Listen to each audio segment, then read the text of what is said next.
Socrates. The only true wisdom consists in knowing that you know nothing.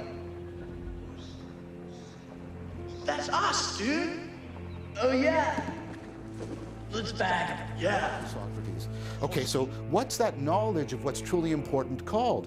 I guess that would be wisdom, Socrates. Oh, to find happiness, you must have first cultivated wisdom. Tell me how you... All we are is dust in the wind, dude.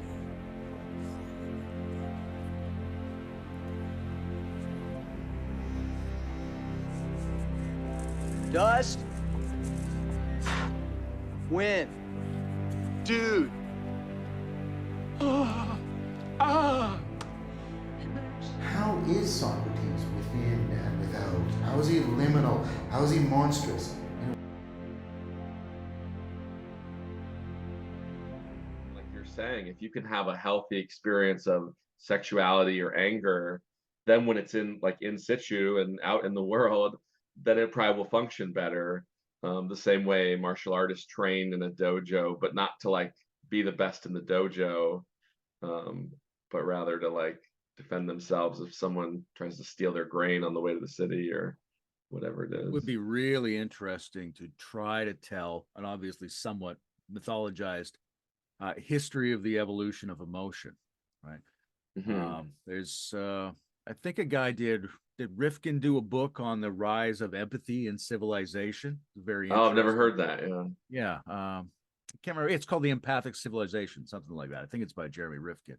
But Okay. that's intriguing. But then also when you look at something like how few actors there were and how often actors were scorned as problematic in kind of kingdom societies to the way Yeah. actors are treated now, you think, well, maybe there's been a flourishing of people's willingness to try out different emotional modes because an actor is going to demonstrate an emotion of various kinds with a semi-intentional element to it that Uh-huh. isn't quite the same as, but it's reminiscent of the things they do in Tantra and other forms of Buddhist psychology or any Yeah, contemplative yeah. practice where you're generating a particular emotional state.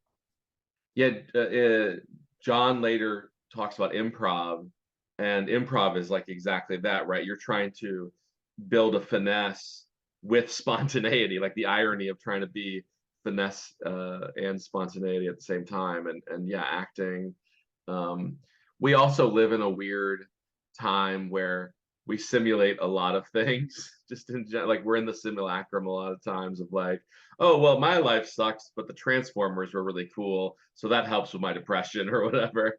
Um, but yeah, I think it's so subtle and complex. Now I'm wondering like if any machine learning AI could discover emotions that like are subtler than what we're able to kind of notice. That'd be pretty cool if it could say like, oh, it's not fitting in the happiness or the sadness spectrum.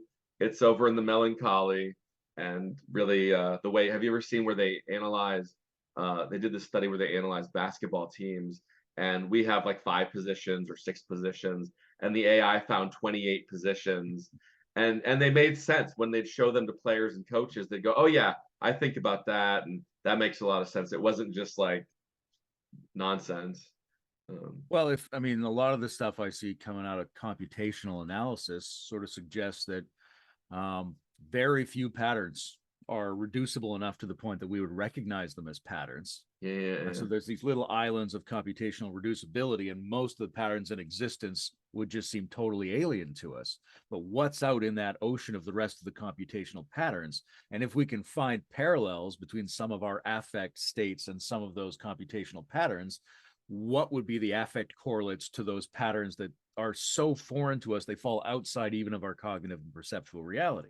Uh-huh. Yeah, because like evolutionarily, we would have gotten better through kind of like specialized mechanisms for feeling joy at a sunset or excitement at a party or something like that. But if there are also like these little motes of a phenomenon that we could attune to but haven't evolved to, then yeah, that's a really interesting. It probably feel really uncanny or like nothing. Maybe is my guess at first guess. So there might be it might be a part of something that you need another part in order to lock it in. Like, Right, yeah. like Analogically, Eugene maybe. Genlin stuff, where you start with a felt sense, but it's like it doesn't really become a piece of information or a feeling until you find a word that goes with it. You know, okay, which is a little bit kind of what Socrates does in dialogue with people, right? People are using skills or using words. He's like, okay, you're using this word, but what's the concept and what's the feeling or virtue that should go with this? And you sort of negotiate the concept until you get a lock, or maybe don't get a lock. Yeah. Is it Genlin? I mispronounced it. I always say Genlin, but I hear people Genlin. say Genlin, so I've started to mix it up a little bit. Okay, so I'll go with Genlin. Okay, because I'm in a country with a lot of French, so I'm softer on some of the letters. That's true. Yeah. But that methodology, or that psychotechnology or skill, is really cool, because John in his Wisdom of Hypatia course used it like at the very end, probably like the least seen, some of the least seen stuff in that course. But it's cool because you take a problem and you really try to like zoom in on it, and get a sense of it. And then you almost like drop it in and turn it into a symbol. And then you kind of have a dialogue with the symbol and let it form more. And then it becomes something that you can recall and interact with later. And it's a very kind of almost like Corbinian, Jungian process, where you're using, your somatic system and your unconscious and your consciousness. You're bringing a problem to it. And I've done it, and it's amazing the kind of insights that'll generate. And then I'll apply those, and it could be just luck or something, or not because of it, but like also the problems get better. They reduce, or that insight is really helpful. So it's so cool that people can figure out these processes, and then you can play with them, and then have a capacity to experience something in a new way, like we're saying, with feelings and butterfly wings and emotions, and insights. Ultimately, I mean, like, emotions are insights, I think, right? Is that fair? I think they have an insight component to them, but Okay. you can also have sort of insights that are not. I mean, there isn't a one-to-one relationship necessarily. It's a particular type of insight with these other qualities associated. Yeah. I mean, I'm thinking about it now, and it is a plausible interpretation of some of the Socratic moves. Like, if we thought that what you had to do in order to generate a new feeling quality was to take a felt sense or some kind of embodied intelligence and mix it with some kind of symbolic intelligence, and then you have a thing that could be emotionally activated. And that emotional activation that's based on both a felt sense and an idea might then be experienced as the virtue particular to a certain field. So if Socrates is working with somebody on how to be brave or how to chisel stone or something like that, they sort of know in their body what to do, and they have a word, but that's not enough. You got to sense it in the body and explore the different words, break them down, chew them up, look for the pieces that match, get that match. And now that you've got that match, it could blossom into a new kind of affect that we might call the virtue that goes along with that particular skill set.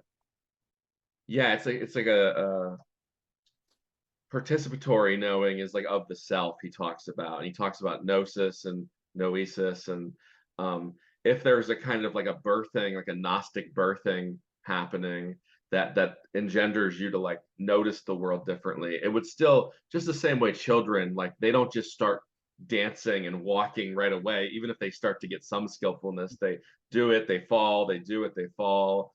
In my teens, I tripped less. In my 20s, I tripped even less. Now I barely ever stumble, but sometimes I do.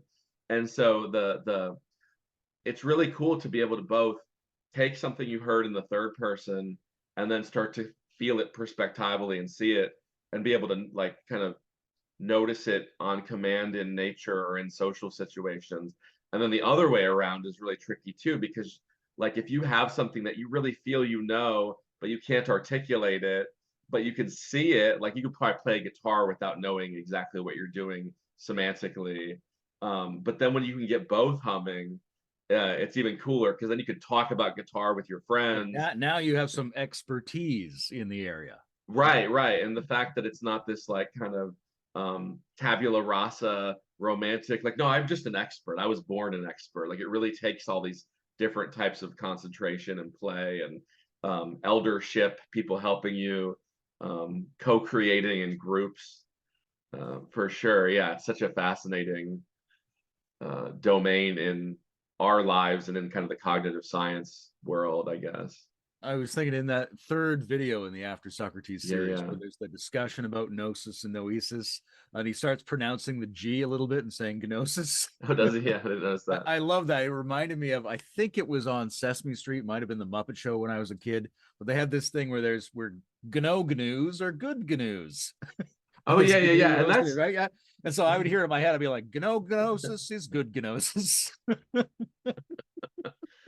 babbling is a really important phenomenon. Like, I've babbled as an adult to try and learn new vocabulary, and it helps. Like, just it's probably very sensory motor, but also like attending to your consciousness.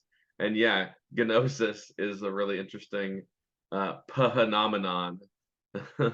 There's a Gilles Deleuze made a remark one time about how style is developed linguistically.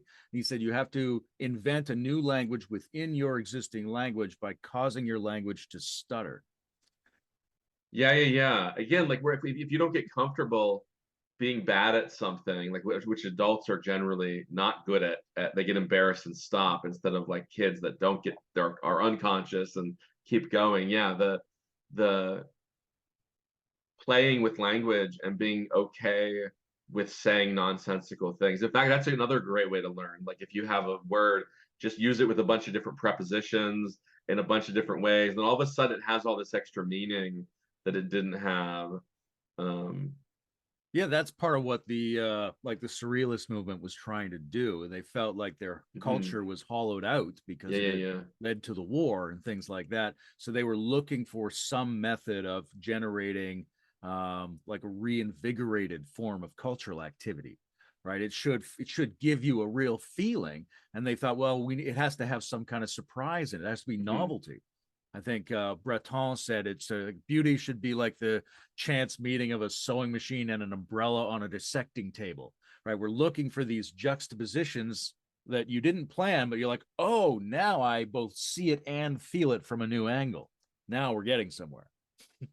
Yeah, analogical thinking is really powerful, right? Because if you only have kind of semantic literal identities, like Aristotelian one-to-one mappings, then you can get caught in this in your frame and not be able to transcend it. But if you can start to play with it, I take a course with Tom Cheatham right now, and he's kind of obsessed with this stuff, and he mentions it all the times in the courses, and it's super Neoplatonic. I'm always like, oh yeah, and you should read Proclus, and you should read Plotinus, and especially like Erigena, and the dialectical mode of analogy is not just playful and trivial. It affords whole new opportunities in your perspective that then can translate into your action.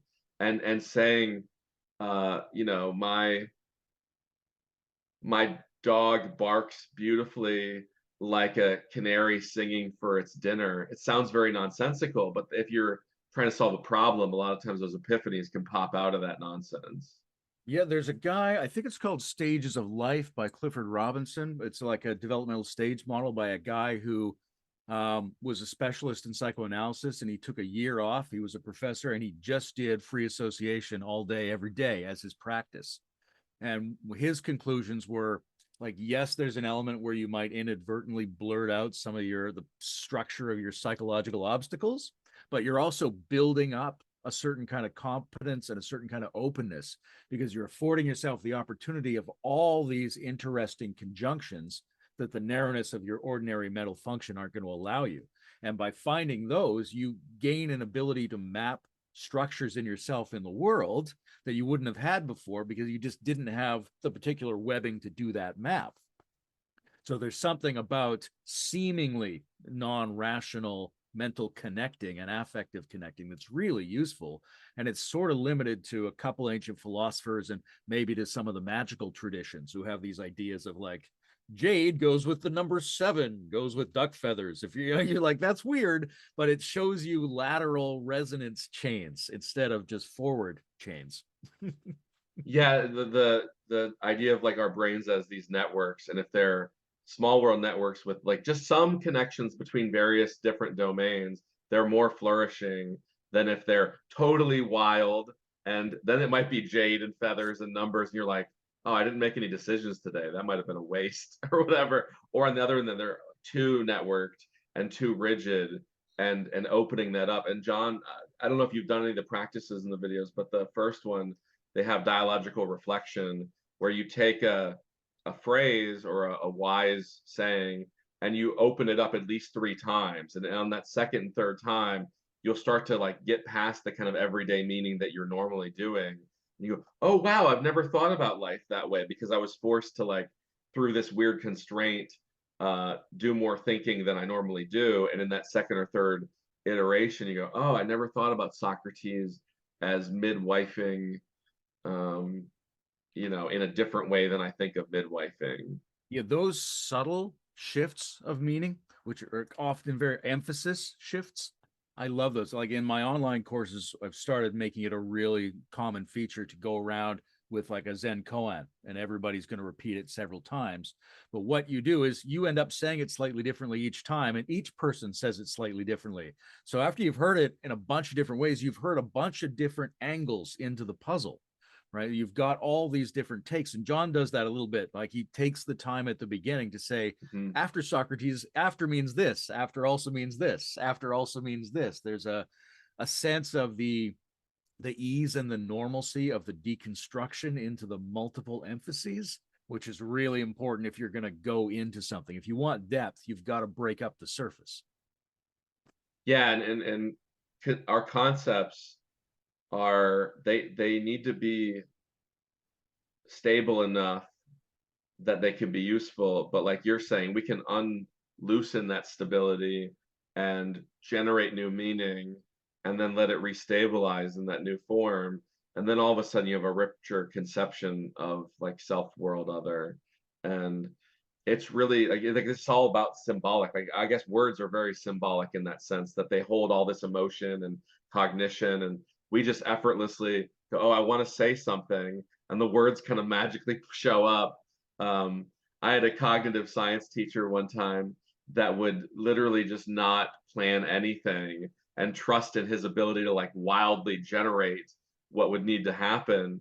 And it happens, right? You don't need to be as analytical and as delayed gratification as our culture tends to be. Some people, I think, are just temperamentally better at that skill than others. Yeah. But I think everybody can get better at it. And if we're using that sort of the model that John's working with, the sort of Darwinian function of cognition, where it's going to open itself up and tune itself down constantly, then you want to be better at both those skills, right? You want to be better at tuning yourself down, but you want to be better at opening yourself up. What does it look like if you're 10% better at focusing in and 10% better at unfocusing out? Yeah, exactly. And the capacity to start to do it consciously rather than unconsciously, and in broader ranges and in more complex ways, is not just like a fun intellectual game, but really useful in your life when you could start to kind of break out of the way you're generating affordances and see like the moreness, to use some of John's language, or Alan Watts says the same kind of thing. Then it's like, oh wow, and it creates wonder. That's what's so cool about like awe and wonder, is you can really go like, oh, I actually have more opportunities than I thought I had a minute ago. And yeah, it's so cool to be able to learn how to play with these things in that sense. One of the things I like about how John approaches Socrates, he and I have talked about this a little bit, is that I really love Nietzsche, and I love Nietzsche's critiques of Socrates. But what I really like is imagining the Socrates that satisfies Nietzsche's critiques. And John's Socrates is a lot more like that, because Nietzsche's critiques are in a couple of areas, right? One is Socrates is undermining or epitomizing the social decay of the Greeks' trust in their instincts. They don't know how to do it anymore. They need to mentally prove it as a proposition. And so that's a weakness. But also they're staying in left brain narrow mode about everything. They're not branching out into the awe and the wonder. The Dionysian forest is receding into the past, right? So that's Nietzsche's critique, which is great. That's a valuable critique. But what John's saying is, no, that's exactly what Socrates was helping them with. Socrates is the musical Socrates Nietzsche was hoping for. And that's how I feel when I read Socrates as well. Me too. Yeah, because if you take him really cynically and like let that irony go too far, he does that. But if you take him really sincerely, like I was gonna pull it up, like he says in Alcibiades, the last part is like, no, I love you, I love your soul. They're going, oh, what about power and all this stuff? And you like Socrates wants to see people transcend their limitations. He's not just a jerk or just trying to show off or and yeah, it's profound when he's helping them learn to dance, so to speak. And if they have a really relativistic view or a really conventional view of language, they even start to open up within the dialogues in their flexibility a lot of times. And maybe they keep pulling back to who they were or the perspective they have. But a lot of times they'll go, oh, what are you tricking me, Socrates? No, I'm starting to agree with you, and I don't know why. And I really don't like it. What do you have, the gods in your stomach or something like that? And because he has that capacity to adduce that more flexible, non-propositional yet still real way of living. Well, I think there's a deep ambiguity about the aporia, right? That people need to be a little bit more upfront about, because that sort of the ignorance that comes from contradiction and confusion is a technique for trance induction, right? And then trances can be good, or trances can be manipulative, depending on the benevolence of the trance inducer and the degree to which you're conscious of the process, right? You can be hacked, but you can also explore interesting trance states. But one of the ways you get people into a trance state is through confusion. Like if you're going to pull people up on stage, you're going to quickly, surprise them with something, or the orienting response going around the head of a chicken. It gets confused, and then it opens up to take a new imprint because its current mode of functioning isn't working to handle the confusion. So when you lay on a bunch of ambiguity that you don't know where it's going, a lot of people slip into a subconscious mode where they can easily be manipulated, and we have some evolved danger signals about that. However, that makes sense. The ability to lean into that space and inhabit that space and become like a dweller within cognitive dissonance, so that it can be transformed into cognitive resonance, to be an inhabitant of the aporia. That's this really profound way to go into metacognition and to connect with the wisdom traditions and the great spiritual traditions. And it's in a way more true to reality to be able to occupy that space, because most of reality doesn't collapse down into perfectly knowable chunks. So, but I think it is important to go, like, I would get it if some guy was laying that trip on me and I was getting a little bit spaced out and starting to agree with him. I probably should have some danger signals just to check on what's happening here, Yeah, because life is like that. He uses the example of when you visit a foreign country and don't know what to do. All of a sudden you have no access to all the behaviors that you are able to kind of seamlessly weave into your day. But like you're saying, that's really panic and a feeling of kind of helplessness. And you can learn to be comfortable with that kind of environment and then go, oh, actually, I probably can generate some behaviors. And maybe I do know 5 words of Spanish, or I can signal what a toilet would look like if I need a toilet or a burrito. And you actually have more access to capacity than you think you do. And then on the opposite end, the danger part. In my first job, I did a cash register, and we had these people for about 2 weeks that would keep coming in and trying to trick the people to do like the change swapping, or when they open you know what I'm talking about. When they open the register and they're supposed to get $11 back, and they say like, oh, instead of 10, can I get 2 5s? Oh, instead of 2 5s, can I actually get the 10? And you end up giving them like $30 extra in this moment. And I remember one time I caught one of them because I knew about it and I saw it happening, and I go, oh, and I shut the register, and they were like, what's happening to me? And they left, and the manager came up and resolved all of it. But it's so funny that we can do that. Like, the hand is quicker than the eye. You could start to distract people with surprise, but also like open into the surprise. Like there's I guess that is why he's erotically Yeah, I dangerous. appreciate that John's, I mean, the second one is Socrates as monster, right? And so Yeah, that's monster, in a exactly way, it. it touches on the social anxiety about people who are inhabiting different modes of cognition strike us as uncanny, but Mhm. also there is a danger. This is how some predators hack and have evolved to hack the cognitive system. If we have this, like in the McGilchrist sense, like a part that's really good at taking new patterns and a part that's really good at implementing established patterns. And if you operate outside the established patterns, that can confuse you. And you go into take new pattern mode. And while you're doing that, they can run their patterns against you, right? So that threat is part of why it's monstrous, part of why there's a filter of monstrosity around people who get really comfortable in the aporia that opens into the metacognition.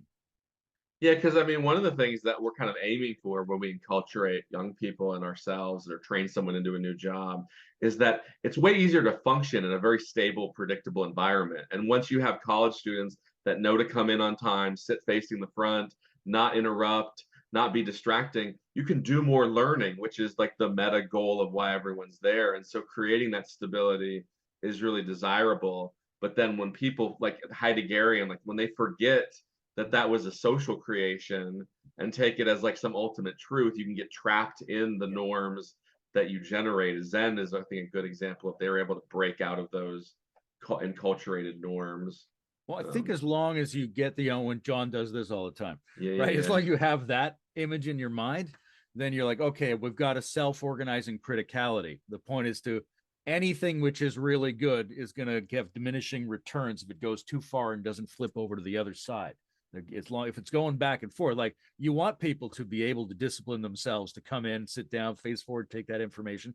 It's really good. But if that becomes the only thing you're doing and you're not also training them in improvisational chaos, then it starts to shut down. Yeah, the dialogical mind is really different than the monological, like we figured it all out of the Enlightenment kind of sciences, where they go, no, there's never going to be a black swan. What are you talking about? And they've got this perfectly stable view that's super powerful, right? But then if you forget to be creative and open up to new things, yeah, and a brain really does that. Like personality literature collapses the big five even to like stability and openness. And if you just have stability as your model, which is probably our tendency, our default towards, then you need both. Yeah, even the We see metaxi this. There's idea. a real modernist issue here. Like, not that it wasn't in humans all along, but we see it very clearly in modern systems, which is the attempt to reduce the arena space to the point where it's really easy to predict. And so you have a certain reliable sense of agency by using one very narrow metric and eliminating most of the complexity of the world. As long as we stay within this box, super high predictability, super high feeling of agency. That's great. Let's get that GDP up. But it turns out if that thing is not adequately representing the complexity of the world, not only are you have accumulating disastrous results outside the model, but you keep getting hit with things the model can't handle, right? So what you actually need to have an improved sense of agency that grows past that and can survive in a meta-stable way when that's disrupted is this other more organic skills, closer to what John's talking about with tracking Socrates and tracking. Right. Yeah, the Right? tracking thing When is you're in the all. you're in the wilderness and you're following signs, there's an unpredictability and there's like a dialogical response to the possibility of different meaningful signals, right? And that really puts your agency on the spot. You have to, oh, what does this mean? What does this mean? Am I getting there? Am I not getting there? Am I farther away? Should I have gone around that way? There's this richer field of agency cultivation in a space like that, which is closer to the one our species evolved in than you get within that modern box, even though that modern box can give you a quick hit of super agency because you have a minimized predictability zone that's easy to work with. Yeah, the Liedenberg, he's a Harvard faculty and he wrote a book and there's a good documentary on him on YouTube. And it's so much more inactive and embedded in the world, the way that they're tracking and that research of tracking. And it's like, okay, there's the track I'm tracking, but also how deep is it in the sand? How many other animal prints are on top of it? What do I know about this particular animal not as a member of a class, but as a unique entity. And there's so much more happening that when you get kind of inside the kind of chalkboard, four-walled room, modern world, it's like all of that kind of is gone. We forget that it's such an important part of life. And like even in Egyptian art, you can see them going from like straight on perspective drawings or straight sideways to having some depth, that like illusion of depth, and then even more. And then you get like Da Vinci, and he's even got these other subtle things. And yeah, you can lose in your simplification, which is powerful, a lot of that subtlety, which is real. Yeah, this is excellent. Yeah, there's a great, I've probably mentioned this before, like my favorite passage from the Tao Te Ching. When I read it as a kid, Lao Tzu says, nobody remembers the ancient sages, so I'll tell you what they were like.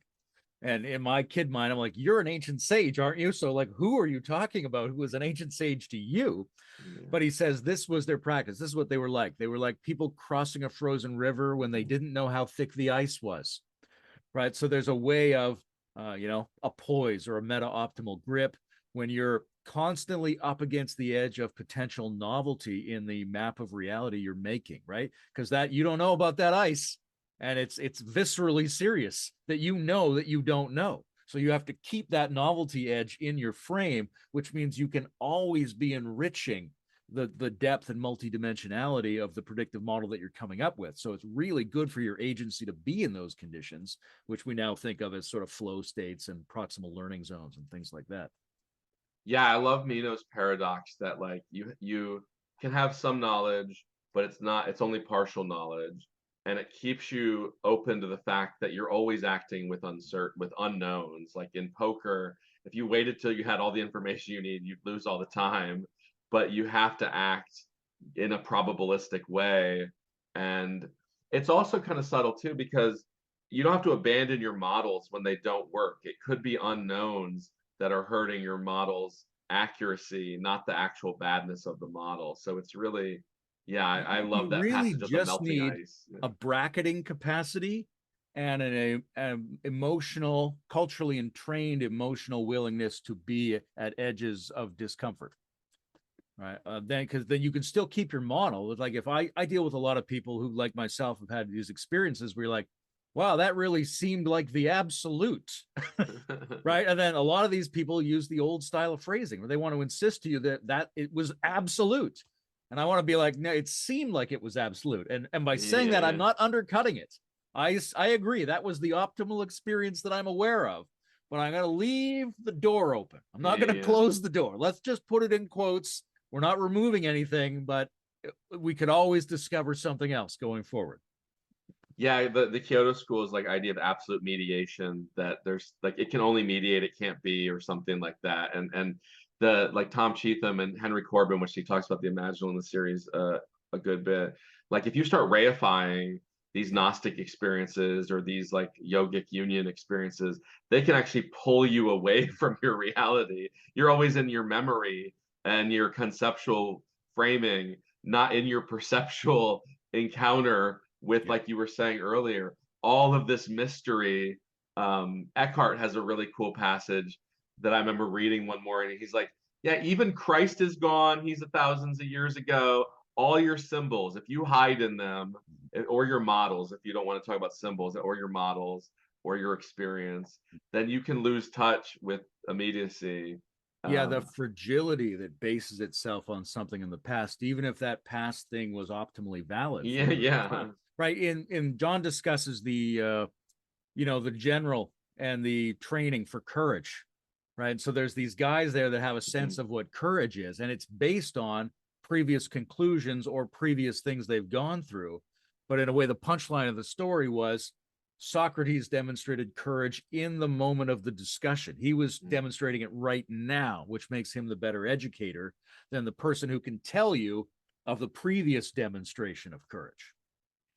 Yeah, and the dialectic and the dialogos practices, and even philosophical fellowship, which we've done together, you experience what you're talking about. You don't just debate it or recall when you got it really right before, but when you start to see it happening in other people or in yourself or between people, then that's like feeding into your consciousness for the future. It's the induction and reintegration or something like that that is so transformative beyond what any epiphany or any really well-educated expertise can do. Yeah, the transactivity is excellent. You see that same problem in institutional religion, which is a lot of them collapse into being sort of museums for a previous time when people were interacting with the spirit long ago and over there, right? But a few of them, there's always like heretical subsects. You go to some church and they're like, no, the spirit's still here.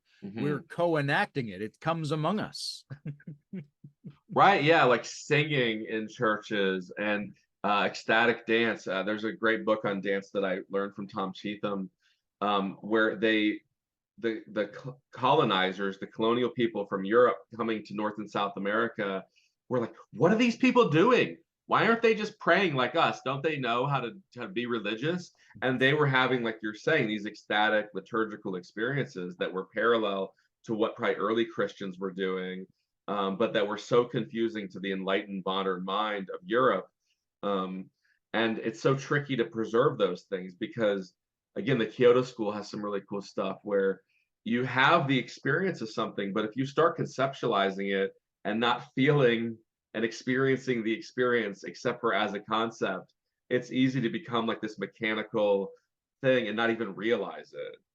This, I mean, I find I'm bringing this up a little bit several times here. There's an ambiguity around defining that I think is really important to dealing with Socrates as a wisdom teacher, because we all know somebody who does what you were just describing, who sort of, you talk to them for a while, then they come up with a name. They're like, oh, you mean hypermodernism, right? Box, done, conversation over, right? So there's a way in which it's very natural to become kind of cynical about people who like to define things, because it seems like they're going to immediately step out of the immediacy and move back to some pre-established position, which is right. On the other hand, what Socrates is doing, and I think what the new wisdom communities need to do a lot more of, is this intersubjective clarification of definition as a way of refining our instincts and entering into intersubjective resonance with each other. If we work together on defining something that we think we already know in a better way than we currently understand, we not only take our instinct about that thing up a notch, but we can get into a collaborative resonance with each other. That, I mean, with Socrates and these people, one way to think about it is he was having conversations that felt so good, even to the observers, they had to write it down and send it thousands of years into the future. You're like, you won't believe, right? How good did it feel to watch Socrates talk to people? Blew Plato's mind. Spent the rest of his life. Oh, this is how that conversation went that time. Oh, it was so good.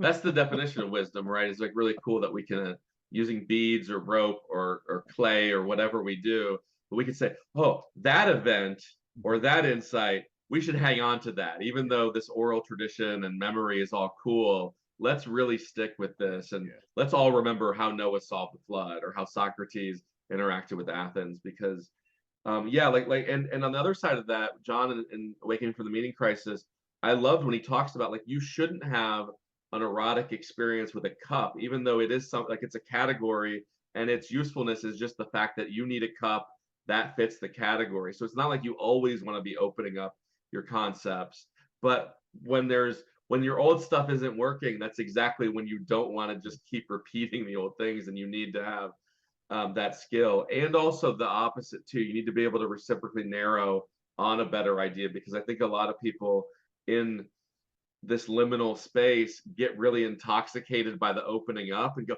oh, I have a meta take on that meta take, and keep just spinning new theory without action. Like, and Socrates, not maybe in the dialogue so much, but in his life and the way he lived, he was always anchored to action. Like he's a doer as much as a speaker and a opener upper, to be really sloppy. In the symposium, right, when everybody's drinking and giving their improvised speeches on love, which is great. Let's get together and do that. What a good event. when it finally comes to Socrates, and he tells the story of how the priestess Diotima trained him in these particular internal methods, including the dialogical method, but especially involving this method of contemplation, where he's working with eros and attraction, and you're finding something in the world that you're just turned on by, and then you're generalizing out, right? But then you're reconsolidating it, right?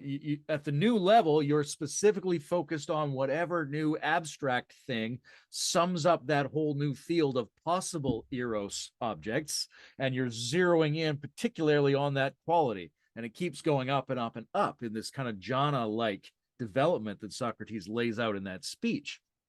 You can get up to the sort of being turned on by reality in general.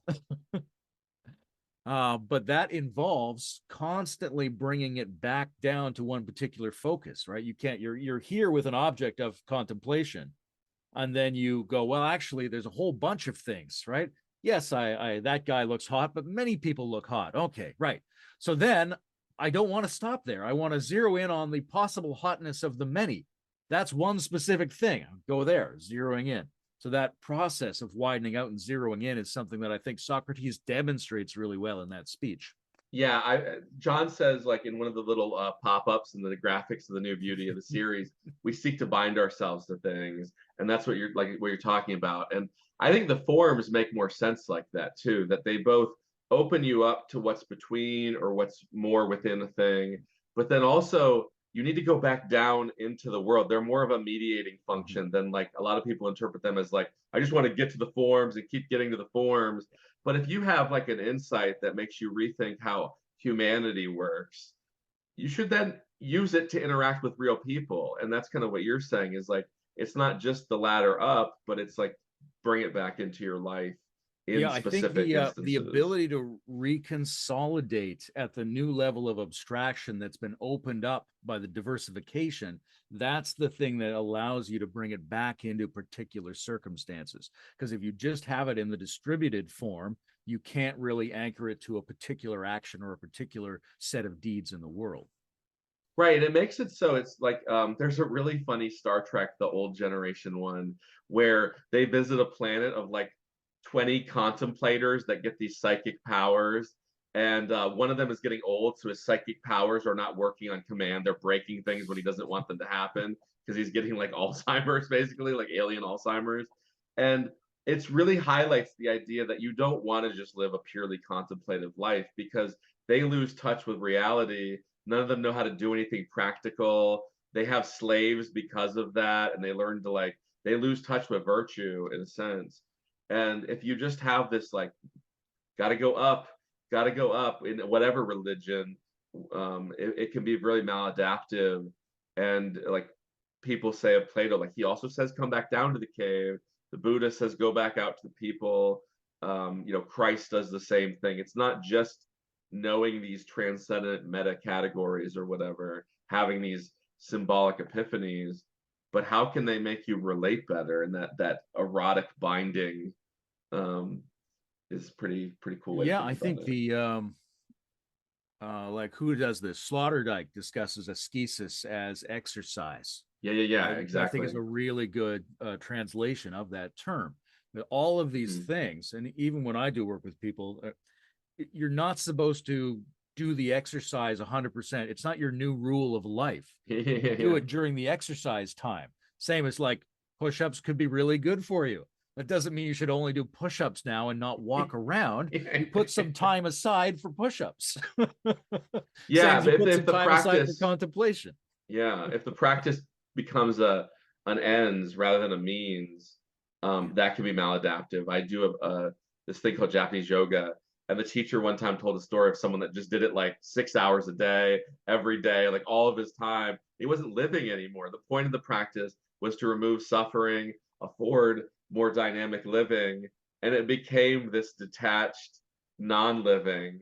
So yeah, that's a great, that's why I think it's always nice, like, start your day, end your day, or a little bit throughout your day, kind of thing. But yeah, the ascesis idea, if you don't have practices, adding practices seems amazing, but if you can definitely on the other end of that have too much contemplative, or push-ups. That's a great, you just have giant arms. You're just like, oh, slow down. I can't even raise my hand anymore because all I do is push-ups all day. It's like, didn't you start those because you wanted to live better? And this is like really tragic now what's happening.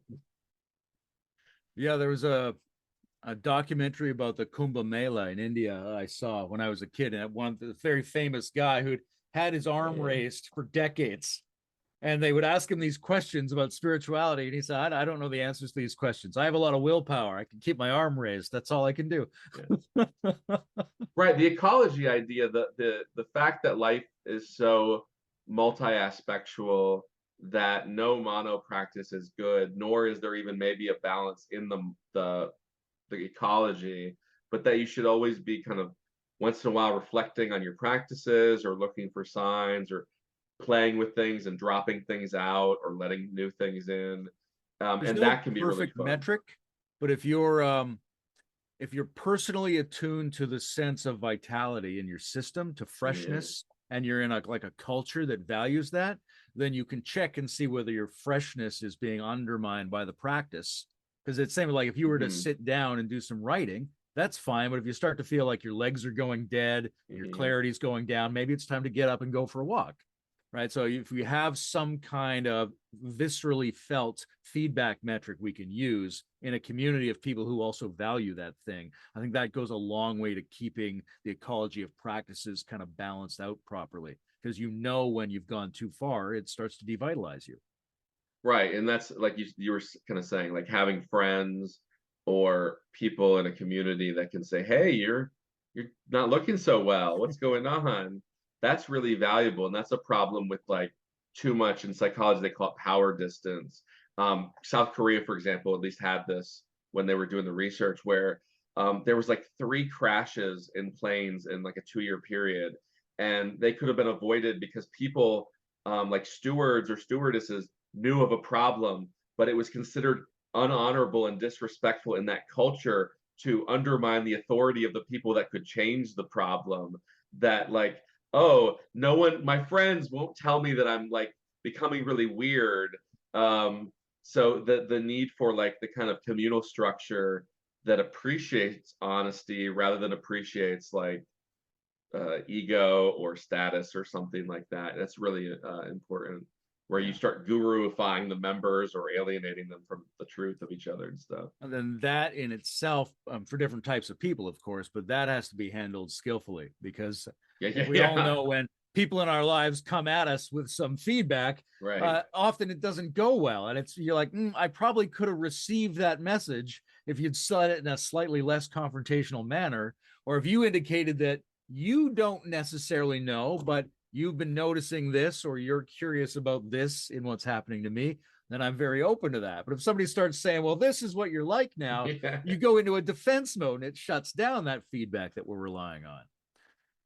Yeah, that's very cultural and interpersonal. There was this a visiting scholar in graduate school that did a qualitative study on like craftspeople, and they were super sensitive to feedback. They took their creation so personally that you couldn't give them advice or feedback from customers or things like that. And there is this whole like mindful skillfulness in saying like, no, I don't mean you because I love you, but can you see it from this other perspective of these customers, these weird customers, and they might not appreciate the weird drawing of your daughter that you put on the vase, even though it was really beautiful to you. And there is a whole like, it's really easy to forget that because you could think like, look, I'm the manager, they're the employee, they should just listen to me, I shouldn't need to bend to them. But having and learning on the other end, learning to, like John I think exemplifies this generally pretty well, that he loves feedback. Like he's really open to people saying, I disagree with that, there's definitely a God above and he's watching, and like he'll think about those things and take them seriously. So being, like you said, you don't want to start taking bad feedback and let anyone criticize you and that be a determinant of your change of behavior. Yeah, all of this dialectic is very subtle. Yeah, and then it's got this extra element in this kind of discourse, which like with the aporia thing we were talking about before, some of the states that are being described as laudable ways to increase your authenticity and being and access to virtue, they're intense. They can be off-putting and distressing. They can seem to undermine the things you're relying upon for your identity and your functionality. They can seem like, or, if somebody starts wanting to get you outside of your comfort zone in terms of identity and thinking, that can feel very legitimately like you're being pressed upon in an obnoxious way. People get upset with Socrates in these dialogues, and rightly so. Not that he's not exerting skillful means, but because there's visceral intensity to these states. There are thresholds to cross, and they can seem like a burden to people. Yeah, I mean, that's, I think, the first encounter with the sun when you leave the cave, and then the first re-encounter with the cave people when you come back are good examples of that, where it is like you can deceive yourself so well that when you remove some of that self-deception, it can make you really unhappy and uncomfortable and agitated. And yeah, it is really subtle, like how to have that therapeutic aspect not backfire, because then you could totally, like, in I'm sure there's so many cases where people go into some monastic environment, get uncomfortable, and never try to grow as a person, for months or years or ever again. So yeah, the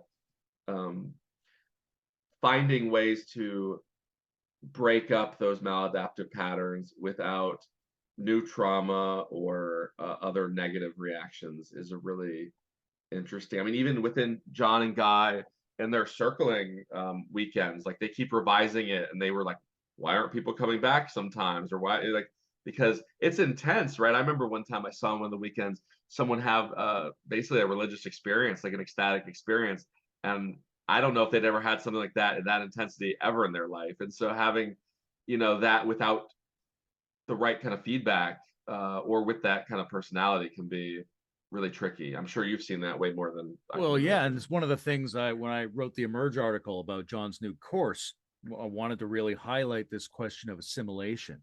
And John's going to, savor the question, roll it around in yourself, right? Those are really good pointing out instructions for trying to assimilate our ideas and perceptions and experiences more deeply, because that's absolutely essential. If you have a transformative experience, an interesting consciousness state, some kind of thing, it's the same as taking a large dose of psychedelics. You might need to spend some time with that before doing it again. It's got to become a part of you. Otherwise, it's either just going to flush through you, or it's going to remain some weird unintegrated part of your psyche that you end up having weird projections on, and it could skew your whole life if you don't take the time to digest it properly. And I think everything's like that. You don't know Socrates unless you've spent time trying to digest it. You don't know your own peak experiences and insights unless you actually put some time into trying to assimilate them, rather than thinking, that's fine, I'm just going to rush on to the next one. You've got to put that digestion time in. Yeah, in Jungian depth therapy and dream analysis, and it's like very alchemically influenced and very just dialogical with these archetypal forces sometimes. Like, I remember when I started, I was like, oh, I didn't want to do it too much, but I was worried I wasn't doing enough. And then, like, almost everyone said, like, no, slow is way better. Like, you don't have to be really intense daily about this stuff. In fact, if you do it in a more spaced out way, like you're saying, it'll integrate better, and you could have a peak experience, or you could have less intense things, and then learn, like, okay, I don't need to just go tell everyone that I had this experience and bring it into strangers' lives, and learning how to integrate that stuff. And these are powerful practices, some of them. I'm sure there's kind of people that are attracted to John maybe because of how intense he is as a thinker, but if you do the practices too intensely, they can definitely be jarring. And yeah, it's way more beautiful when you can start to integrate these new aspects of your personality, or these new, like, big insights over longer periods of time. What do they say? How do you eat an elephant? Do you know how to eat an elephant? Yes, one bite at a time. Or it reminds me Right. of Nassim Taleb always points out this old myth about the king and his son, and he's got to drop this stone on his son, but what he does is he pulverizes it down and he drops 10,000 pebbles on his son instead. So he officially Yeah, dropped it all, but he didn't kill him. It's definitely right. like that, right? The same kind of thing. You run into this in spiritual lineages a lot, which is there are some people who seem to be fairly stabilized in fairly amazing states. But some of them, it's like they had an experience and it broke them. You know, it's like this thing landed on them. If they'd just done it in tiny bites, they could still have the same thing, but it wouldn't have shattered their psyche. Yeah, well said. And doing that's why it's so useful to do this with other people too, and like slowly, because if you're like John said a lot in his first series, if you're just having this kind of like mono crafting of what you want your little religion to be like, you can really go off the rails and not realize it. Like it's so easy. We said this a little bit earlier. Like you project into things, you get no feedback from outside. You do too much intense things where the means become the ends. You can really fail at your quest for becoming a better person. And whereas the opposite, I always like, I guess there's a Buddhist debate between like sudden enlightenment, gradual enlightenment. I always like the gradual strategy because it's like it will work. And if you're doing the practices in a small amount, you're getting a benefit, especially once you get over some of the early learning hurdles, like falling asleep when you try to meditate or just totally letting your mind drift. And once you get past some of those things, just 10 minutes of meditation, even every other day or every third day, or 10 minutes of concentration training once in a while, that's going to improve your cognition, your relationship with the world, your capacity for insight. And you don't have to go from, kindergartner to PhD in the shortest time possible, even though, like you said, there was these figures that seem to have done that or seem to be larger than life. Yeah, and I think it's important to get some discernment about the figures who seem to have been broken by overwhelming access to alternate states and those that seem to have taken a little more time to weave it together, because there's something about sudden and gradual that can cross-pollinate each other, and you get to a place where you're like, oh, I actually can't tell those apart anymore. You're like, that's a very nice place to be. And some people can really embody that. And it looks and sounds very similar to the people who had their minds broken open by something they couldn't assimilate. So getting some discernment about that, I think, is really important. Yeah, and like the idea of, we've talked about this before, like stereoscopic growth, where you practice with one part of a process. You make the eggs, and then you don't make any eggs, and you just make bacon, and then you make eggs and make bacon, and then on one day you can just make breakfast really quickly. It's not like you did these little steps and then you integrate them, and it looks so effortless, but it was made like while people weren't watching or over long periods of time. And again, like having that patience, to be patient with yourself and to not put pressure on your practice, like John says, or like in the Zen Mind, Beginner Mind, they say kind of similar things. You'll get there, like as long as you don't die, as long as which is possible. You'll eventually become a much more comfortable with the skills. And it makes sense too, because even like bowling works that way, right? Like simple mechanical skills work that way. It's one of the Zen Parables where the guy goes to the master and says, I want to come and study with you. How long will it take me to get enlightened? He says, 10 years. He's like, well, what if I work really hard? He says, 20 years. What if I work really hard at it? 30 years. Well, that's right, because you're trying to get it to both penetrate your unconscious and not take a lot of effort to call up. And John cites in both this series and the last series, I think it's called like Trying Not to Try. Have you heard of that book or read the book? Sure, based on Wu Wei. Yeah, it's a Wu Wei principle, 100%, but it's more like written from a cognitive science point of view. But yeah, exactly, and you can do that. Like they can put little sensors on your head, and you can get to that feedback state where you're barely producing effort and having this profound effect, rather than like a little kid like over trying and mucking everything up. And it's much easier said than done. But it also is not too difficult for human nervous systems to figure out how to do that. Like most of us figure out how to walk, right? You got to activate one and flip back and forth, and we can do that with our the two halves of our autonomic nervous system, right? Like how much effort do you put in, but how much gas and how much brake? How much do you ease off? How much do you try? There's a sweet spot there. Often we don't even attempt to get that balance right, but when we do, we're actually pretty good at it as organisms, right? That's Lots of people true. have had people go through flow states every day. Right, We could right. find our way into that if we put some more intention on that. Yeah, and attuning to it too, like through concentration practices or even moving concentration is great, right? Because then you can get really engrossed in your psychomotor actions that you forget all the semantic and like observer stuff, and you're like, oh wow, now I am in a flow state. I'm just like most of myself, my autobiographical self has receded, and I'm not putting a lot of effort into this thing. The rhythmic part can kind of help you not need to be so effortful. And yeah, like it's just such a not in our teaching vocabulary for most people, but it is, yeah, you're right. People do just do that every day. And driving, you're not like, am I in the optimal zone? Oh, am I like sometimes you will catch yourself not paying enough attention Yeah. or stressing out too much, but like it's not effortful to really get back into that sweet spot. One of the things, and I would love for the series John's doing to unfold into this, I'm not sure how much it will or not, are themes like place. And to me, place has two interesting elements to it. One is the civic dimension, because Socrates is doing this in public. He's not just working on his own access to the logos, and he's not just meeting with his philosophical peers to do dialogical co-processing, let's say. He's out on the street. He's performing civic duty, and he is very civically ethical, right? He goes to war on behalf of Athens.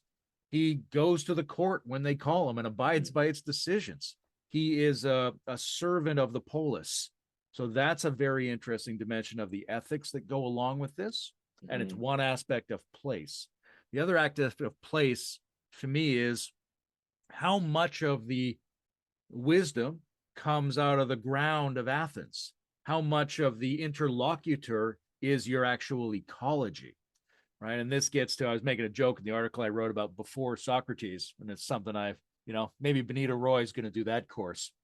But in the indigenous ecological complexity, in the earth, in the elementals, in that kind of indigenous approach, there's another interlocutor who, when we get together collectively or when we do it individually, there's a wisdom out of the surround that's characteristic of what we're doing. And that often gets lost in discussions of Socrates because it's so personal and social what he's doing. Yeah, you're right. There's kind of three things, right? There's nature itself, which is a great source of patterns and inspiration and participation. And then positive culture, like Athens was amazing. It's like, I think if you just took every city in history, it's one of the most beautiful cultures to have ever existed. And so it's generating Socrates, but also like, and yeah, the different Neoplatonists will at different points layer civic virtues in different places, but it's still, they always recognize them. And the yeah, Socrates was like a leader. He was a soldier. Yeah,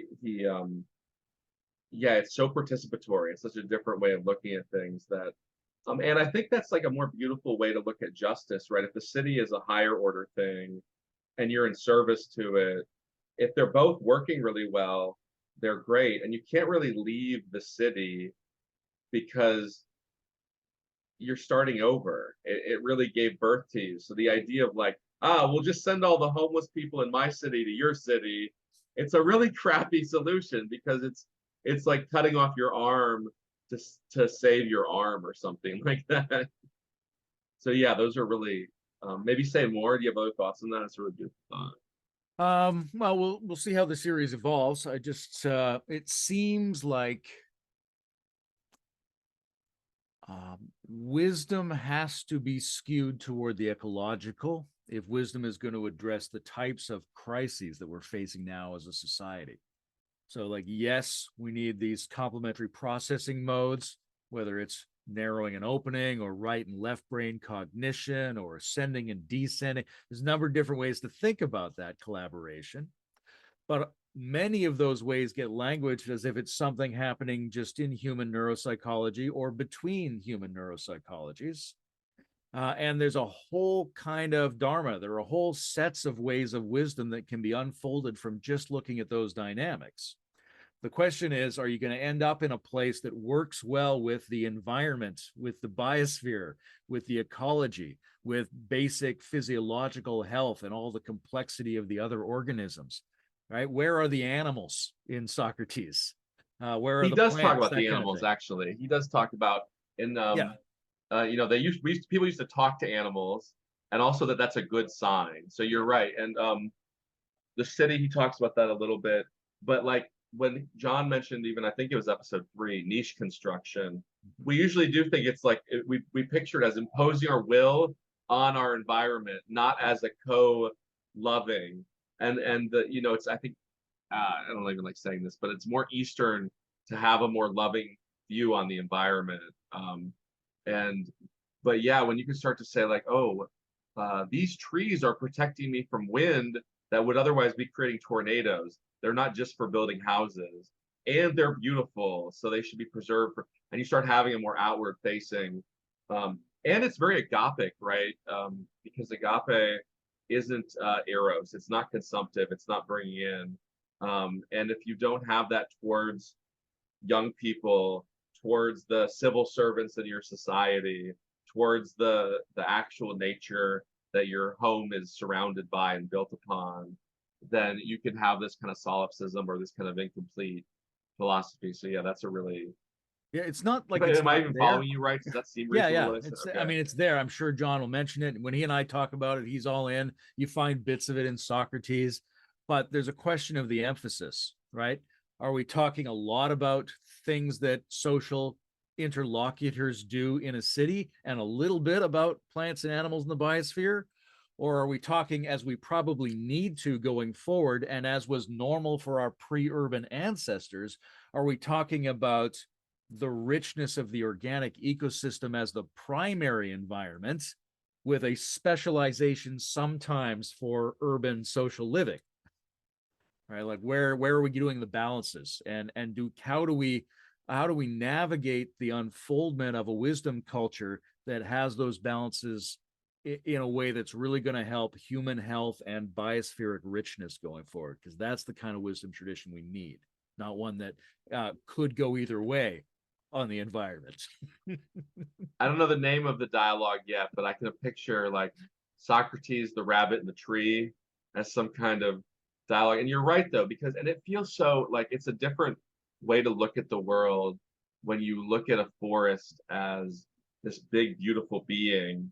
Rafe Kelly does some of this stuff. I don't want to get too off of what John talks about, but like it's a living being too. And even Jonathan Peugeot's angels and higher order beings, that's nature. That's not in some other place or in like a little bubble in our mind or something. Like that's this cosmos. And yeah, that's a really, I loved when you were telling me about the retreats you do and how you'd have people like work with the land and care about the land. And it's not just so like they feel like I don't know, you ever be like a young person like I'm on the high school UN council, and they're like, no, you're not. You don't do anything like what the UN does. This is ridiculous.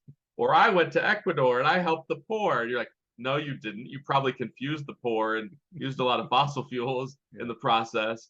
But like really having again, I think Alan Watts is a great person who talks and thinks in this way, where it's like, we're materialists. We don't care about the material in nature and how to do that better. Like we've talked about forest bathing and other And tree touching. the dialogical opportunities between species are really fascinating, right? The shamanic cultures have a strong emphasis on that. So we all come out of that at one point, but we've come into very urban forms of wisdom practice, of which Socrates is a good example. So like, how do you do dialogos with a squirrel, right? You're not doing it conceptually anymore, but there might be a way gesturally or Oh, for sure. behaviorally to get into those same qualities of intelligence exchange and co-production. Yeah. I mean, you can notice the body language of animals. Also, just realizing both we and they are territorial and respecting their territory. Yeah, the same thing. Like it just Heidegger is so good at pointing this out sometimes. Of like treating the world as a standing reserve is one mode of being, and we've kind of treated it as all modes of being, and relearning how to speak to the reindeer and not be surprised when they're walking by your house and stuff like that is a very alien way of life for a lot of Western people. There seems to me a very legitimate emergent aspects of reality and things that are uniquely intriguing about sapient beings, persons and humans, right? But there's also a sense in which the Socratic daemon might be a characteristic of organisms and not just a characteristic of symbolically active and cultured organisms, right? It might be that what the daemon is something more like the animistic spirit that all kinds of organistic concentrations in the biosphere have. So that by finding your way, by pruning the surface of your mind so that it's more in alignment with the urges of your daemon, and in a way by cultivating your daemon to show up in the world, maybe ideally you're putting yourself in a position to be a participant with the other organisms better. I think that's a nice phrasing. Yeah, I know, I love that. And James Hillman talks about animals. He's written books about animals. And one of the first things he says it multiple times, is like, don't try to understand them. Like, try to treat them as like these weird things. And when you stop going, oh, I understand that, that's like this, oh, that's just like what I do when I do that, and you just look at their wildness and interact with their wildness, you can immediately have what you're saying. You're having this totally different relationship where I've heard a cat theorist say that cats think of people as big, giant, furry cats, and we're just kind of anthropomorphizing on everything as well. And if you start to go, no, that cat, I can only tell by its body language and by my shared livingness. But I don't want to over categorize that and over understand it, because then all of a sudden you're not in propositional tyranny either, because you're really honoring a lot of the uniqueness that you were maybe filtering out in this very human-centered view. That's beautiful, Layman. Yeah, I hope maybe me, you, John, like a cow and a squirrel, can practice dialogos, and we'll bring that method to the masses. Well, this is one of the beautiful things. I mean, in some ways, Nietzsche's answer to the Socrates that he's critiquing is Zarathustra, right? So Zarathustra, the sage, is always leaving the party to go talk to his serpent and his eagle.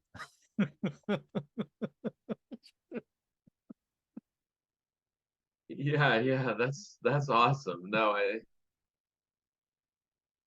it's such a subtle, like, I'm even having a hard time kind of wrapping my speech around what we're talking about, but it's so important. And even like beyond animals, like trees and sand, and giving them their capacity to have their own thusness that isn't just like a projection of my thusness onto them. And it's really like, I mean, the Stoics, Epictetus sometimes, definitely Plato in certain points, but the idea of that we have this topographical allopoetic part of our brain, even part of our anatomy, that doesn't care about us. It's just looking at the relationships and aspects of things outside of us. Like Zen Kensho kind of reminds me of that. I'm not at all an expert on like a lot of Zen concepts, but the idea of like not an at one minute experience that feels like you lose everything but this like mystical buzzing, but this kind of recession of all of your projection without losing your perceptual connection to the world is really interesting. And then you're not trying to commodify things or deal with them as if they're like part of your society, but you're able to notice so much. There's a good segue there to the learned ignorance part of right. the Good. Socrates series, right? Because John makes this big point about, right? It's not that Socrates knows less than the ordinary person. He doesn't really know nothing. In fact, we know that people who know less actually think they know more, Dunning-Kruger effect, right? Yeah. So that's not what Socrates is discussing. He's discussing the possibility that there's a metacognitive condition you can get into where a lot of the content you rely upon for your normal thinking and sense making recedes into the background, but the capacity to function doesn't go away. So you're still here, and you're like, and this is common to a lot of practicing spiritual traditions. Zen's one good example. You can get into these states where you're like, it doesn't feel like I have access to my memories or myself. no thoughts are arising to me. It's not like they're gone. I feel like I could get them if I needed them. They're just not here. And it's very uncanny. You're like, how am I moving around right now? I don't even know what anything is. Right. But that can be a super adaptive state, really rewarding, but it also looks like certain kind of breakdown states. Just like learned ignorance is an exalted condition, something we should be working on, but it reminds us, and sometimes for the sake of humility, we deliberately remind ourselves that it's a bit like being an idiot. Yeah, because these some of these states, these absorptive states, or states where like the ego is transparent or seemingly missing, you can't function in them in society. So you need to have the capacity to go, all right, let's let this flow state go. Let's concentrate a little more on smell and texture, and really the embodied reality that's happening right now, not all of this cognitive beauty that's the symphony or something that's happening. And yeah, it's so interesting to uncover these states from like a really kind of modern man. I'm a willful being inside of my body. I own these possessions, and not lose touch with that either. Like that's a really cool aspect of what Socrates was maybe trying to do, what John is pointing out, and how It's a to like different kind of internalize them. agency, Yeah. right? Like there's this sort of primitive notion of agency where if you just believe in yourself and assert yourself as a being who has your opinions, then that's somehow the best you can do in life as an agent. Yeah. But then there's this other tradition which says, first of all, epistemic humility. I know that I know nothing. Second of all, access to states of mind where you don't really feel totally identified with your opinions and history and thoughts. That these are conditions that actually represent an increase of agency out of a contracted state, and not a diminishment of agency as it seems to from the person who's functioning with the contracted or the primitive version of agency. Yeah, I've been hearing and learned about this a long time ago, but hearing more of it in people's discussions lately. Maybe it's just synchronicity, but like the idea of post-formal Piagetian thought is really kind of interesting, because it goes from like sensory motor to kind of more aware, where you can tell that things that appear different could be the same because you have conceptual modeling capacity, and then like autonomy and opinion and all these things, which is a lot of where Piaget stopped in a lot of his work. But then like his students, and definitely him in his work too, talk about post-formalism, which is, it's ironic because it feels like you're letting go of your agency and your autonomy by having more than one perspective on things. But it's actually like deeply intimate in the sense that like it's happening to you, and you're able to take perspectives on what would otherwise be kind of these clashing things and say, oh, I could, having a family is really nice, but also some people enjoy being single until they're 75. And it's not like one is better than the other, and I have to keep kind of debating which one is right. I can just say that they're both uniquely good, or like they matter differently in different ways. And it does transcend that view of agency that like really identifies with like history and opinions and capacity to move around objects in the universe and stuff like that. It gives you, first of all, it gives you more options. Yeah, exactly. It's ironically more agentic.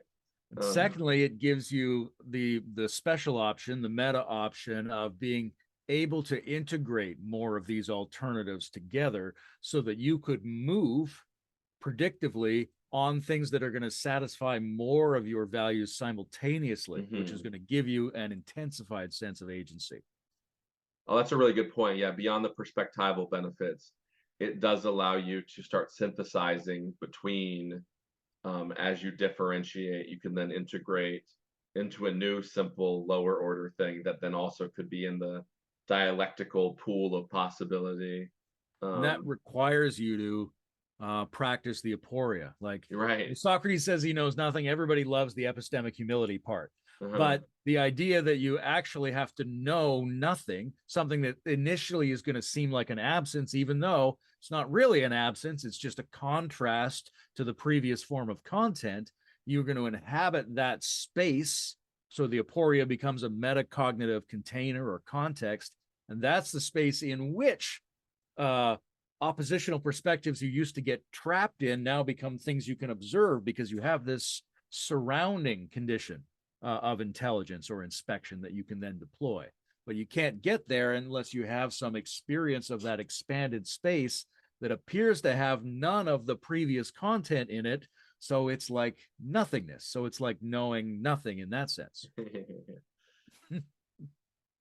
Yeah, that's really rich. That's super interesting. And in the Piagetian literature, they say like people can get to kind of formal thought by 15 to 40, and then at that like 30 plus range, some people get to this post-formal, but learning how to do it systematically, like John talks about reverse engineering things and learning how to, like we were talking about earlier, not enter aporia in such a way that it shatters your worldview and you're like, I need to take 6 months off, this is not good or whatever, is really could solve the meaning crisis, because then also you're not abandoning the Enlightenment worldview, or you're not abandoning the even maybe the religious traditions, right? If those are two of the big buckets of causes of the meaning crisis, but you're able to kind of integrate them and use them when they fit well, rather than have them be like dogmas or things that you have to be like constantly skeptical and cynical about. So yeah, that was. Did you just think of that, or is that something you think a lot about? It's just one. It's a look from one angle on a thing I deal with a lot. Okay. One of the interesting things here when you deal with the aporia aspect of access to metacognition is, was it always there and you didn't tune into it, or was it produced? And this isn't really debated very much, because in almost all traditions, we treat it like it's just a background that we discover. Oh, of course, there was a nothingness or a void or a whatever, God's consciousness, empty, right? But there is a possibility, and I explore this in the way I go at it, that is a quality, we might call it beingness, that we're producing by the integration of different internal systems. So you can tune into it in the degree to which it's present. And tuning into it will feel uncanny at first, because it doesn't feel like it has any content relative to what your normal psychological systems are doing. Oh, wow. Yeah, that's brilliant. Because I was thinking what you were talking about from a Jungian sense, the self is both vastly bigger than the ego or any persona or even any of like the archetypal figures you might encounter in dreams or image work, but also it's just a part of you. Like it also is, it's not completely separate, because how could it be? Like it's both generating ego, but also like ego and self are part of the same thing. So it's got this paradoxical kind of perspective, and that's super interesting the way you're describing it, as like, oh, you're encountering this thing, and it would be within a person to how literally how they're configured to how they experience it to some degree. Is that what you're saying? Yeah, like you say you got a bunch of systems in yourself. You got a left or right, you got heart, mind, we got whatever these systems are. Each one of them is a kind of intelligence system. It's got content, right? But you're like, hey, what if I were to weave them together somehow, which might initially seem like friction or seem like an unnatural move. And by weaving them together, I produce a coherence that isn't limited to any one of those channels. Now it seems like a background coherence of some kind, but it's not filled with the content from any one of those types of internal processing. So now there's like a generalized background coherent intelligence with no particular type of content that inhabits it. It's like I'm encountering a nothing. And then I can enter into a relationship with that nothing. And that relation, it might be a sensation. It might be that I looked for normal knowledge and didn't find it. Maybe I perceive it imaginally as a deity, a supreme other person, some version of myself that I don't normally inspect. There's all these lenses that temperamentally people favor. But I think it's has been underexplored the degree to which that quality might be produced by interactions between these systems. Yeah. One No, of the that's, I reasons love why that. going back and forth between perspectives or causing aspects of yourself to struggle with each other is often a really good way to get into, the wiggles of the aporia, so to speak. Yeah. No, this is great. This is like very similar to a lot of kind of Henry Corbin. And he says even God has an angel. in these paradoxical states, like, oh, what's happening to my brain now? I kind of started to grasp this idea of the divine double as an aspirational image that I'm trying to move towards. But now even, you know, those images have their own images, and it gets into this really interesting place. But it's also kind of cool that people have the vocabularies that you could start to kind of use to understand, as long as like you don't get too confused by it all. And so I guess I don't want to make this too long or take up a bunch of your time. So is there any of the practices or the other books that he mentioned? Did you try any of the practices? I know you obviously have a really rich relationship with Yeah, I mostly am doing my own practices, but I empathized with and poked around with a couple of the first ones are fairly simple. I'm very curious where it's going to go from there. That intrigues me. Have you ever done any of the Neoplatonic, Fusus, Energia, any of the hesychastic prayers that John's taught or that are out there? I haven't done those ones specifically, although I've probably done a bunch of things that are very similar in how they're laid out. Yeah.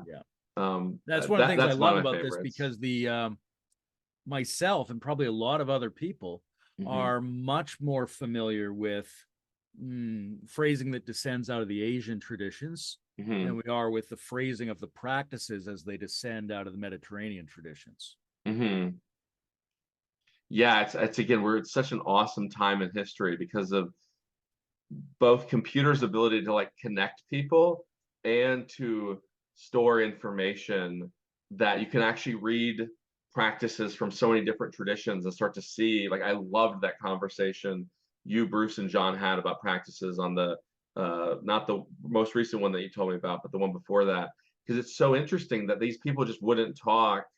But now you don't have to leave the cushion to get online. You can literally be, you know, communicating with your elephant deity, and then talk to someone who's experiencing Kensho in Asia, and start to see what the overlap is. And also, like in translation, machine learning allows people to start to translate Pali and Sanskrit and English and Latin and Greek, and see the convergence to go, oh, what Socrates was doing was really creative and unique, but also not completely creative and unique, or has like a lot of parallels with things that were having other effects and benefits in other traditions. Whereas they just, in the 50s or before that, like Heidegger, those people just didn't have the access to the information. No, and there's a future for that, right? Like, oh yeah, we've got the conversational possibilities now, but it's got to go into a space where people who are really good at describing the phenomenology are talking to each other to make sure they're not getting trapped in the phrasing. And then that's got to be correlated to subtler physiological mappings, right? In particular, better brain scan stuff. Exactly, because then you can see the convergence. Goes with which things, and then all of that has to be looked at in terms of downstream outcomes over time, right? And also how it sets us up in the environments we live in. That's what I want to do. If you meet someone, I know I've asked you to introduce me to the Illuminati and many other groups, but if you meet any neuroscientific, religious, philosophical scholars, that is awesome, because I think that is really Matthew Satchett at Harvard and Mass General. He's leading what I consider to be the most promising, more sophisticated attempt to neurologically map deeper and subtler variants of meditative phenomenology across traditions. I love it. Yeah, so because then it's demystified in exactly the right way. It's not like, oh well, you have to come to my mountain and talk to my guru, and it becomes like so pernicious to gurufication and mysteriousness, where it doesn't need to be. Like, if you can just say like, okay, well, I think you need to develop in these axes, and these practices tend to do that.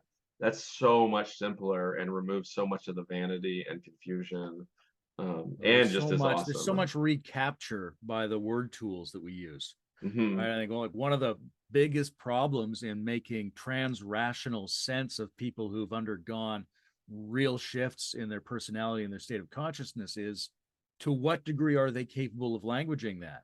All right, or to what degree do they know and are able to say what they were doing that caused this, and what this thing is like? If someone, well, you know, I chanted Ram for 20 years. Yeah. And then I attained Samadhi. And you're like, okay, do any of those words necessarily apply? And how do you know there's a correlation? right? Are you just, when it comes to the language part, you're always partly just guessing. We've got to cross-check each other because we don't know what words and concepts apply to which phenomenological architectures. But once we start using them, they tend to lock us back down again.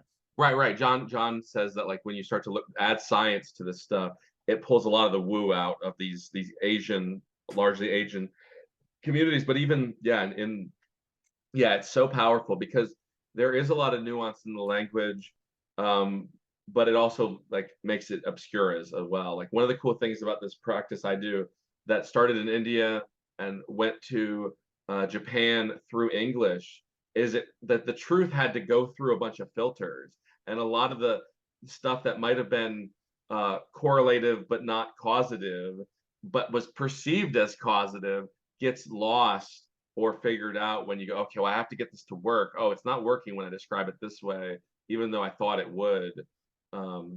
So yeah, it's all, and again, like the technology assists that so much, and even just the fact that scientists and people can, instead of just being in their own tradition, aren't forced to talk to people outside their tradition. Yeah, this is a little bit gets to John's problem of the gap between the training and the explaining Yeah, language. exactly. I was thinking about that. But then there's a question of like, what's the language that integrates between those two? And maybe there's something for us to unfold as a species, but a lot of it is just the attitude that the communicator brings to it. If the person can move fluidly between them, make distinctions using each of them, and hold a flexible space that doesn't get locked down, then you can create, as John is doing, a really interesting mixture of training and explaining speech that isn't problematic. Doesn't really have to choose between one or the other, because so much of it comes down to the trainer explainer and not necessarily to the language protocols.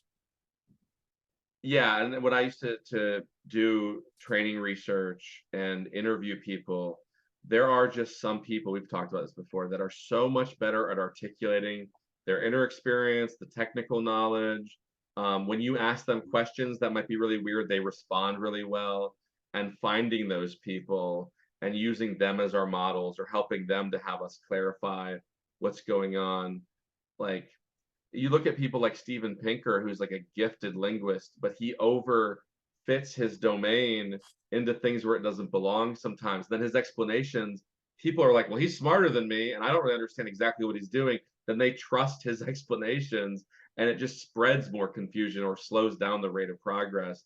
So finding people like John or Pierre Hadot or Alan Watts or Pierre Grimes or whoever it is that can both trigger the practices and do the practices and speak about them in a really clear way. It's that's so one of the interesting. reasons why it's important to imaginally revivify characters like Socrates as part of the Human Wisdom Project, right? Yeah. Because there's been a tendency to think of him and to think of philosophers in general, the classical philosophers, as if they were these sort of intellectually overweighted explainers trying to narrowly fit everything into their specialized domain, right? That's been like, oh, well, why would I read these dead white intellectual professors is how they seem like to be, right? And you're like, well, that's not what Socrates was doing. This was the atypical midwife, intersubjective resonance inducing, practice oriented war hero. That's a little different. Oh, okay. So I really like that John's bringing his Socrates forward in its richness, because we really need these characters to seem very rich to us and not like they're getting locked down in that box of philosopher, explainer, intellectual. Yeah, living life, if you don't live a lot, you can't be creative. And there's like an industry of philosophy and a very like Napoleonic model of education, where there's all these gatekeepers that let you rise up a rank and master this technical knowledge, and that promotes you. If you fail, so what? We're just going to get rid of you and put some new body in that place. And that worked for a while in certain contexts, but the idea of like philosophy as an art of life, practices as affording personal growth rather than intellectual growth, like purely semantic growth. And so many philosophers are really interesting people, and so many people like the founder of Aikido, he would never be taught in a seminar in a philosophy class for 16 weeks, but he was transforming people's lives, and he had practices, and he might have been really quirky, and maybe he's a bad example to a lot of people, but he's more of the kind of person like Socrates that was out there living and encountering tragedy and wishing his culture was better and trying to engage with this culture, rather than like you said, the model that a lot of people have as a philosopher is like, oh, well, if you don't know Wittgenstein and you don't know this certain clause in Heidegger, well, then you're a loser and I'm superior to you. And it just doesn't, the world doesn't get better that way. Yeah, Socrates is he's a juicy, transcendentally oriented public weirdo. And I love that John's presenting that. Yeah. I mean, the Cynics do that. Diogenes is a good example of that too. And Marcus Aurelius is living his philosophy. And the Orphic text, like without getting too weird into Egyptian and ancient texts and stuff, there's some really interesting things happening in those like religious cultures, I would say. Pythagoras is, I don't know if you read much about him, but he lived such a cool life. Like he was going around kind of like John. Oh, I want to participate in this and see what it's like to be in Rafe Kelly's retreat. No, I'm going to go live with these Buddhists for a few weeks and then go over here. And much less of like the philosopher in the chair in the ivory tower. Like, I don't know. I'm glad there are people preserving that knowledge and passing it on to people. It's not like we should just burn down academia, but having a more experientially driven partnership with that creates such more whole people. And yeah, I love what'd you say Socrates was? He's a weirdo. Yeah. What did I say? A juicy, transcendentally oriented public weirdo. Yeah, that's like Thoreau. Yeah. Atypos. Yeah, exactly. Yeah, he's definitely outside of these categories, and those are the people that history remembers. And if you can catch their fire by being inspired by them and learning how they saw the world, like I loved what John was saying about this symphony of sages. Like, okay, cool. Like, spend 5 years caring about Marcus Aurelius, and then spend 5 years caring about Bodhidharma, and then spend 5 years in a group of integral thinkers and really absorbing what they know, and then integrate all that. And like, how much richer is your life when you do those things, when you have that depth of like the full stack? How do you describe the, like, when the propositional, participatory, procedural, and the perspectival are all kind of humming together? Do you have a word for that? I might, but it's not coming to mind right now. Ever since you mentioned Diogenes, I've been thinking about showing up naked next time.